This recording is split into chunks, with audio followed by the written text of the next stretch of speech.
Let me share something I've kept quiet for nearly a decade. There are 10 survival foods in my personal cache that I deliberately never discuss in prepper forums or social media groups. While the typical prepper community fixates on identical freeze-dried packages and emergency meal buckets, I've been systematically collecting items that remain completely overlooked in standard grocery aisles. Here's the fascinating part. When 4 separate supply disruptions hit my area over recent years, these 10 specific items stayed fully stocked, while conventional prepper supplies vanished within hours. Item 7 costs less than $3 at any neighborhood market and delivers superior nutritional value compared to $90 emergency food packages. Wait until you see number 4, because you'll genuinely feel frustrated that this ancient staple escaped your attention for so long. It's sustained entire civilizations across millennia, requires almost zero investment, and will genuinely outlive multiple generations of your family line. Go ahead and subscribe immediately, because the insights I'm revealing today represent information that popular prepping channels intentionally sidestep. The awkward reality about prepper culture is simple. We consume identical content, purchase from the same vendors, and accumulate the exact same products. Yet when legitimate crises arrive, those precise items disappear from retail locations in the opening hours. I watched this unfold personally during early 2020 panic buying. Rice vanished before noon arrived. Canned goods were completely cleared by mid-afternoon. But every single item I'm about to reveal remained on store shelves for additional days, sometimes entire weeks beyond the initial rush. Let's dive straight in. Listen, food costs are climbing faster than typical budgets can absorb. I calculated everything for you. There's a complete emergency pantry guide I assembled listing precisely 15 items available at budget grocers, warehouse clubs, or discount stores today that will sustain your household for 14 full days. That's 28,000 calories for less money than ordering restaurant delivery. Grab that shopping guide from the description below so you can stop stressing and begin preparing properly. Food number 1 will sound absolutely unusual to lead with. Duck fat. Yes, that sounds completely unconventional. Duck fat. Most households have never even contemplated this option, which makes it absolutely ideal for our purposes. Duck fat represents pure concentrated calories. We're discussing 120 calories packed into each tablespoon. During survival scenarios when your metabolism accelerates due to elevated stress and increased physical demands, high-density fats become absolutely essential. But what makes duck fat truly exceptional for emergency preparedness? It remains stable on shelves when handled correctly. I'm not referencing a couple months, I mean literally years of viability. Jars of duck fat in my storage right now have maintained perfect condition for 3 full years. Unlike typical vegetable oils that deteriorate rapidly, animal-based fats demonstrate remarkable durability when maintained in cool, dark environments. Here's my approach to storage. Purchase duck fat in sealed jars from gourmet retailers or internet sources. I portion mine into smaller glass containers with secure-fitting lids and place them in my coolest available storage zone. They occupy minimal space, and a single jar extends remarkably far in cooking applications. Consider this from a practical standpoint. Food number 2 sits in the baking section currently, and 95% of preppers walk directly past it without recognition. Cream of tartar.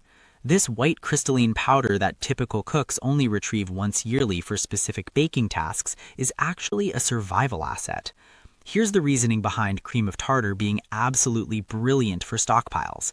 It functions as a natural acid that serves dozens of applications beyond standard baking. You can combine it with baking soda to create leavening action, meaning you can produce risen bread without requiring yeast cultures.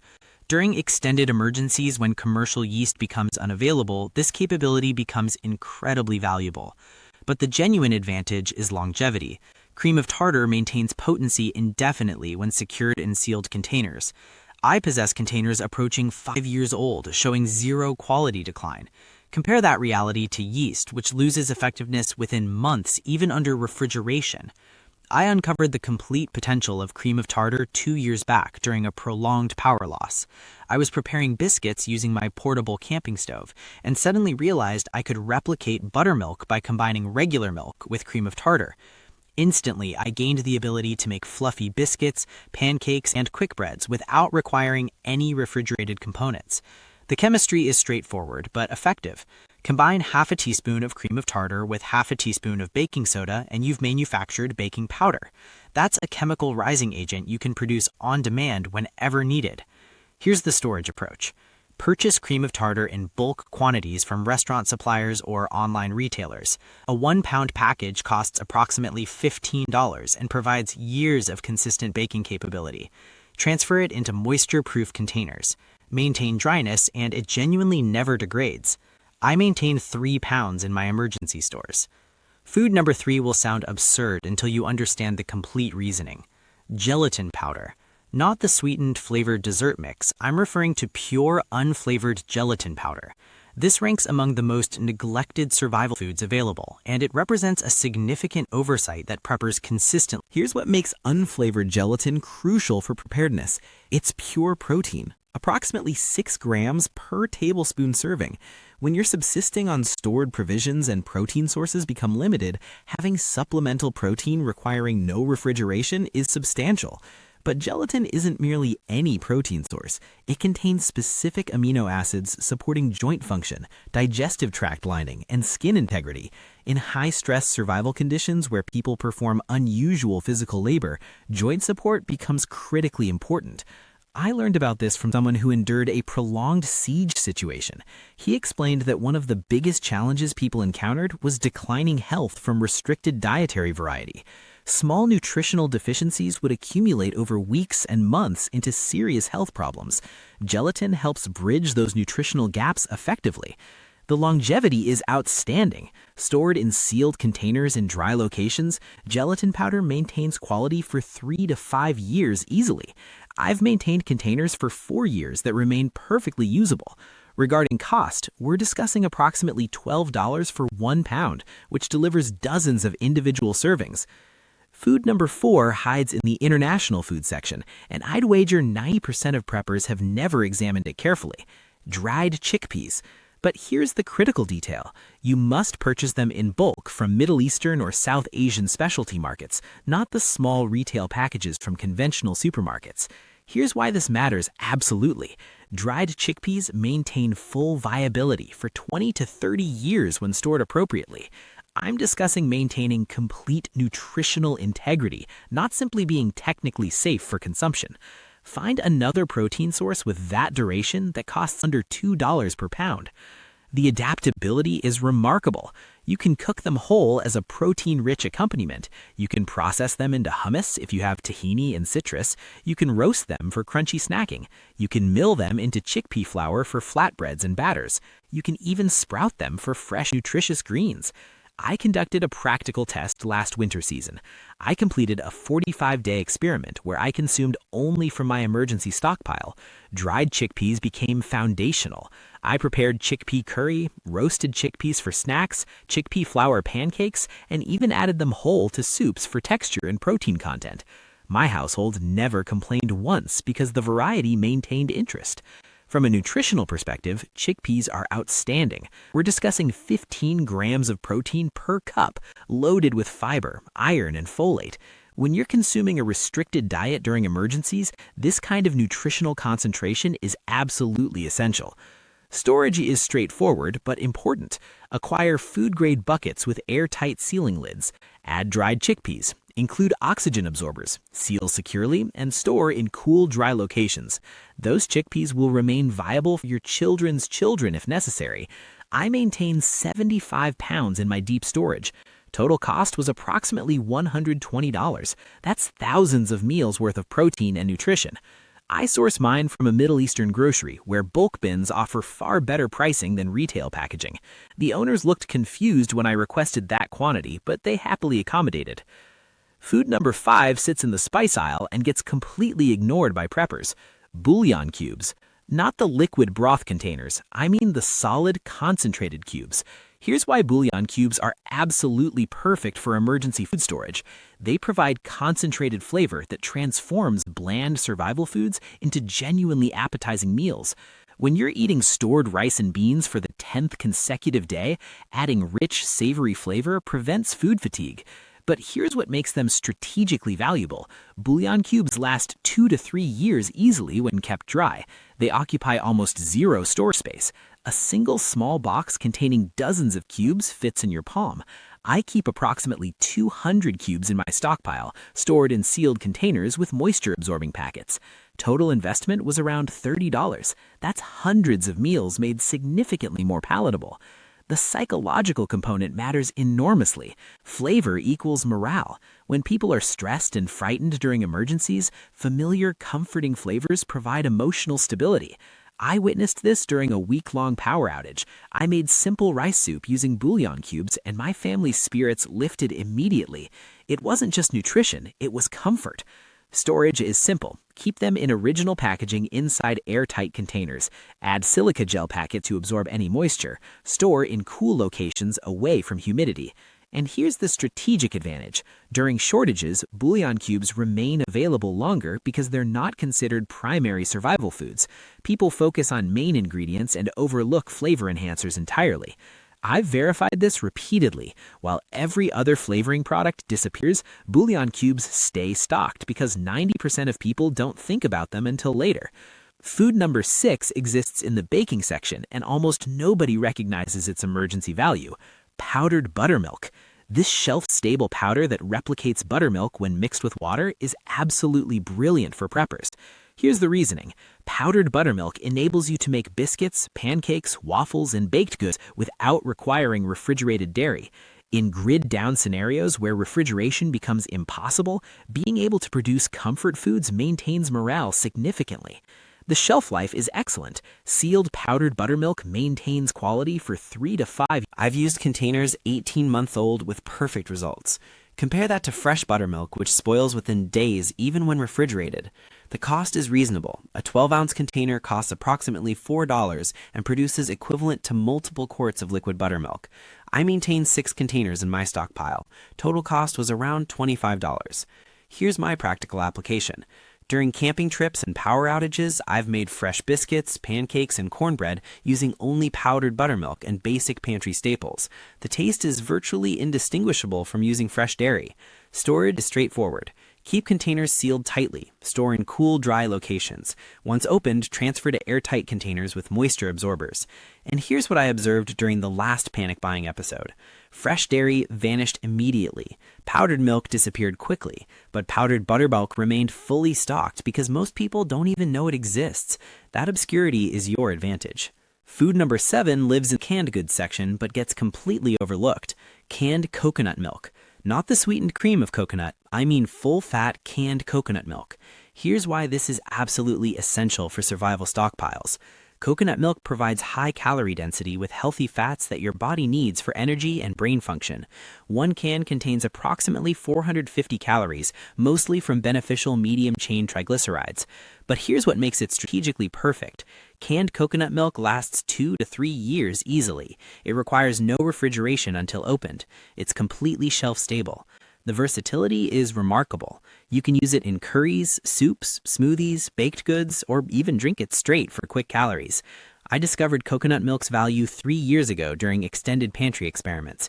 I used it to make creamy soups, Thai-inspired curries, and even desserts without requiring any dairy products. My family loved every application. The nutritional profile is outstanding. Beyond calories and healthy fats, coconut milk provides iron, potassium, and magnesium. When dietary variety is limited, these minerals become important. Storage is simple. Keep cans in cool, dry locations. Rotate through your stock regularly by incorporating coconut milk into normal cooking. I maintain 40 cans in my stockpile. Cost was approximately $60 total. And here's the strategic observation. During shortages, regular milk disappears instantly. Alternative milk options vanish quickly, but canned coconut milk stays available longer because it's viewed as a specialty ingredient rather than a staple. That perception creates opportunity for informed preppers. Food number 8 sits in the health food section, and 99% of preppers walk right past it without recognition. Nutritional yeast. Not baking yeast. I'm referring to deactivated nutritional yeast, sold as yellow flakes or powder. Here's why nutritional yeast is absolutely brilliant for survival preparation. It's loaded with B vitamins, including B12, which is nearly impossible to obtain from plant sources. During survival situations where meat becomes limited, B vitamin deficiency becomes a genuine concern. Nutritional yeast solves this problem completely. But here's what truly sells it. Nutritional yeast has a savory, nutty, cheese-like flavor. You can use it to create cheese-style sauces without any dairy products. You can sprinkle it on popcorn, pasta, vegetables, or rice for added flavor dimension. It makes bland food genuinely interesting. I discovered nutritional yeast 3 years back when I was experimenting with food storage options. I purchased a container on impulse, tried it on some popcorn, and was immediately convinced. The flavor was incredible, and knowing I was obtaining B vitamins made it even more valuable. The longevity is excellent. Stored in airtight containers away from heat and moisture, nutritional yeast lasts 2 to 3 years easily. I've maintained containers for over 2 years with no degradation whatsoever. Here's the practical application. In grid-down scenarios where refrigeration is eliminated and dairy is unavailable, being able to produce creamy, cheese-flavored sauces is substantial. You can make mac and cheese sauce, Alfredo sauce, or cheese dip using just nutritional yeast, non-dairy milk, and basic seasonings.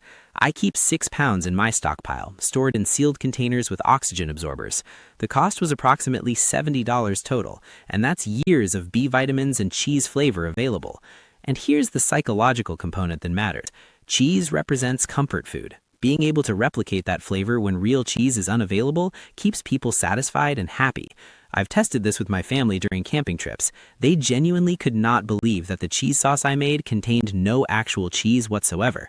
During shortages, nutritional yeast sits completely untouched in health food stores. I've verified specifically while every other seasoning and flavor enhancer is gone. Nutritional yeast remains fully stocked because 95% of people don't understand what it is or how to use it. Food number 9 is traditional, but modern preppers have completely forgotten about it. Canned sardines. Not tuna, not salmon specifically, sardines. Small, oily fish packed in cans with incredible nutritional concentration. Here's why sardines are perfect for survival stockpiles. They're loaded with omega-3 fatty acids, protein, calcium, and vitamin D. One small can provides over 20 grams of protein and a massive dose of healthy fats that your body needs for brain function and inflammation control. But here's what makes them ideal for preppers specifically. The longevity. Canned sardines last 3 to 5 years easily, and many people report them being good for much longer durations. Unlike fresh fish that requires refrigeration, canned sardines are completely shelf-stable. The cost is reasonable. You can get quality sardines for approximately $2 to $3 per can. That's cheaper per gram of protein than almost any other animal source available. I personally keep 120 cans in my stockpile. It costs about $250 total, and that's months of high-quality protein and omega-3s for my family. Here's my rotation method. I incorporate sardines into regular meals. Sardines on crackers, sardines in pasta, sardines in salads, or even sardines mashed into sandwich spreads. By eating them regularly, I keep my stock fresh, and my family is already accustomed to the taste profile. And here's something important. Sardines contain soft bones that are completely edible. This means you're obtaining calcium in a form that's easily absorbed. In survival situations where fresh dairy is unavailable, this calcium source becomes valuable.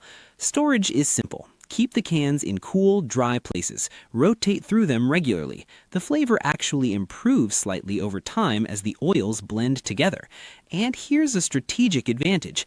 During shortages, tuna vanishes immediately. It's the first canned fish to disappear. But sardines stay on shelves longer because many Americans find them intimidating or unfamiliar.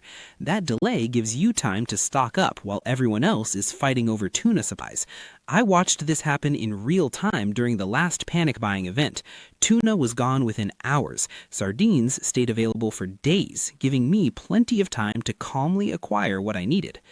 Food number 10 is the foundation that serious long-term preppers understand but rarely discuss publicly. Wheat berries. Not flour, not bread products. Whole wheat berries. These are the actual intact wheat kernels before they're processed into flour. Here's why wheat berries are absolute gold for preparedness. They last 25 to 30 years when stored properly in sealed buckets with oxygen absorbers. I'm discussing maintaining full nutritional value and the ability to sprout, not just being technically edible. Try finding another staple food with that kind of shelf life that costs under $1 per pound. The The versatility is incredible. You can grind them fresh into flour for bread, which tastes infinitely better than store-bought flour. You can cook them whole as a chewy, nutty grain similar to rice. You can sprout them for fresh greens packed with vitamins. You can even plant them if you need to grow food. I learned about wheat berries from someone who lived through the Depression era. He told me his family survived largely on wheat they had stored in barrels. They ground it fresh, made bread daily, and never ran out because they had planned ahead properly. 150-pound bag of wheat berries costs about $40. That's over 80,000 calories in storage for less than the cost of dinner for 4 people. Show me another prep food with that kind of value proposition. Storage is critical, but straightforward. Get food-grade buckets with Gamma Seal lids, fill them with wheat berries, add oxygen absorbers approximately 2,000 cubic centimeters per 5-gallon bucket, seal tight, and store in cool, dry locations. Those wheat berries will be there for your grandchildren. I keep 200 pounds in my deep storage. That's enough to feed my family for 6 months if necessary, and the total investment was about $160. You'll need a grain mill to process them. I use a hand-cranked mill that cost about $75, no electricity needed, and it produces fresh flour whenever I want it. Here's the real advantage. Fresh ground flour from wheat berries is nutritionally superior to store-bought flour. The vitamins and oils haven't oxidized yet. You're getting the full nutritional value of the grain. And here's what happened during the last shortage event. Flour vanished immediately. Bread vanished. Pasta vanished, but wheat berries sat untouched in bulk bins at health food stores and cooperatives because most people don't know what they are or how to use them. The people who did know calmly filled their buckets while everyone else was panicking over empty flour shelves. Alright, let's be completely honest here. I just handed you 10 foods that the vast majority of preppers will never figure out because they're too busy following mainstream prepping advice. These items are more affordable, last longer, and will actually be sitting on shelves when panic buying clears out everything else. I have personally field tested every single one of these during power outages, storms, and extended pantry challenges. This is genuine knowledge from actual real-world experience, not theory. If this information was valuable to you, hit that like button so more people can discover this information. Subscribe to my channel because next week I'm exposing the 5 prepping myths that will actually get you killed in a real emergency. You absolutely cannot miss that video. Leave a comment below and tell me which of these 10 foods surprised you the most. And be totally honest with me. How many of these did you already have in your stockpile? I'm willing to bet most of you had maybe 1 or 2 at the absolute most. The fundamental difference between just surviving and actually thriving during a crisis comes down to thinking independently instead of following the crowd. Stop doing what everyone else is doing. Start building a stockpile that's based on real-world logic and genuine strategic thinking.